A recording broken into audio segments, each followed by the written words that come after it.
If you're tired of the same old news, What more do you want? I want the truth. You're hearing it. Strap yourselves in, folks. never fear. What's the dealio? Part of life is learning to let things go. We've got news moms can use. What was that name again? I missed that. News moms can use. Brought to you by Therapon Skin Health, helping moms have healthy, youthful-looking skin for 20 years.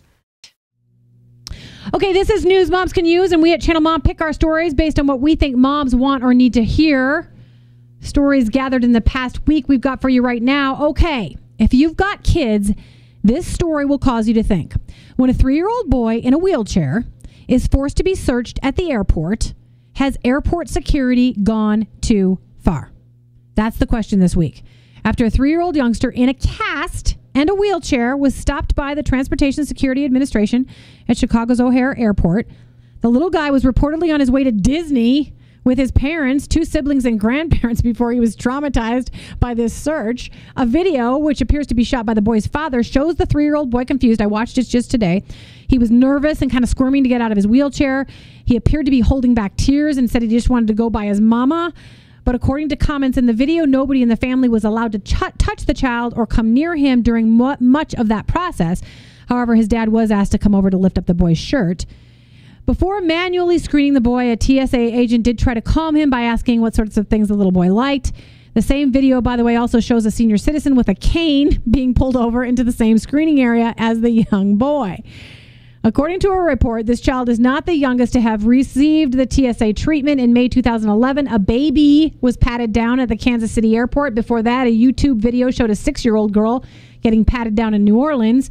And apparently one mom verbally objected when a TSA agent tried to pat down her daughter at the Nashville airport last summer. Look, I understand this is a sensitive issue. I get it. Nobody wants what happened on 9/11 to happen again. I get that. This is touch and go. It's one of those tough ones. That 6-year-old girl in New Orleans, that one was a little weird, though. Yeah, and then if you'd seen this boy, he's a tiny little American boy, not coming in from another country, or you know what I mean? And he's got his little cast, and they had to swab his cast, I guess, to see if it had bomb residue on it, or It seems to me that these should be random. Once the name enters a computer, they should just say, all right, let's do this person, rather than picking people out based on what they're wearing or what they have on their arm. It was kind of sad to me. I get it. I get that we want to secure our country. I get that. But this just seemed kind of pathetic that they would go after this 3-year-old boy. And if they're not going to let the mother, let the mom be next to him and tell him, you're going to be okay. It's all right. They're just taking, precaution. They're just doing their job. Yeah. I think they could help a little bit as well. They made him stay away. It was very sad, I thought. Okay. I think we all want moms to be good to their babies, but researchers recently asked what happens when a mom is rough or outwardly negative with an infant. Will it affect that child as it grows up?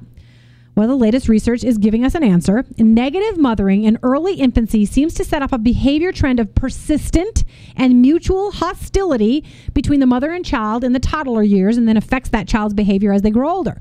By the way, negative parenting is defined as expressions of anger and hostility, including rough handling. Researchers from the University of Minnesota and New York University studied mothers and their firstborn children from a high-risk urban sample. This part's a little weird to me. The sample they used is a little strange. Mothers ranged from 12 to... What? I didn't even know there was moms that were 12. Yeah, well, they threw one in there. Mother from 12 insane. And then all the way up to 34. Approximately 60% of the moms were single, which is above the national average, although not too terribly much above the national average. So, before the study began, researchers had a hypothesis which guessed that if an infant had a difficult temperament, and then that was combined with negative parenting, this would create conflict between mothers and children in the toddler years, and then that would put the children at risk for behavioral problems at school.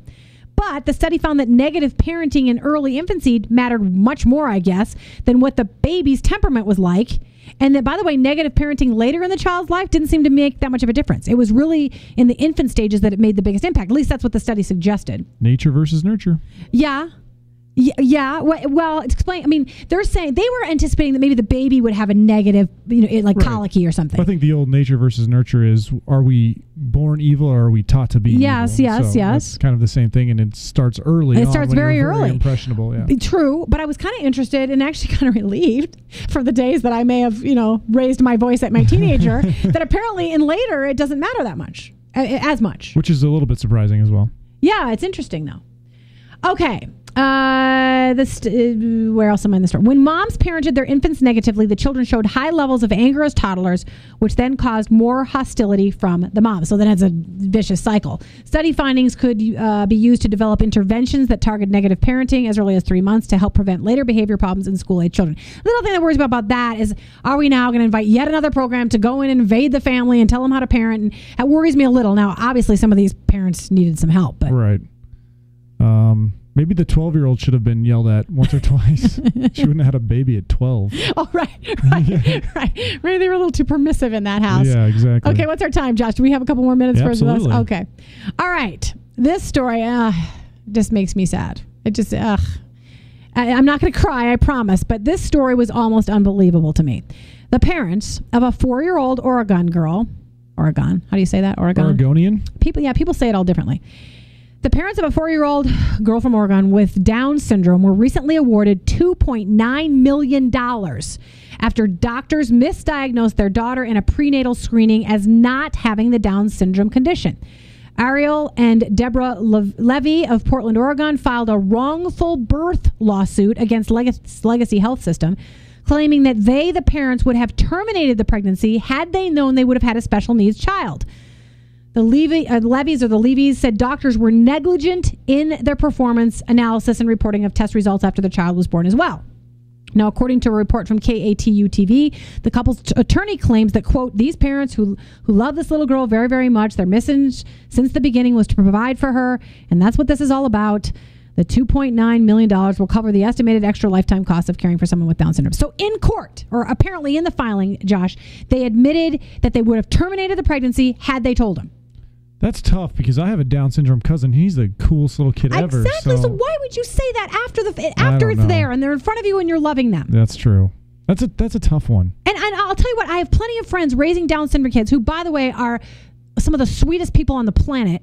And they didn't get $2.9 million to raise their kids, and they're doing just fine. Yeah, my uncle and aunt don't do it with millions of dollars. And by the way, if you just carry that out on this little rabbit trail, I think that raises our health costs because now hospitals are paying out to this family. I don't know. The thing that breaks my heart is they had this baby and she's sitting there in front of them and now they're saying they would have terminated her. Yeah, that's a tough one. It is.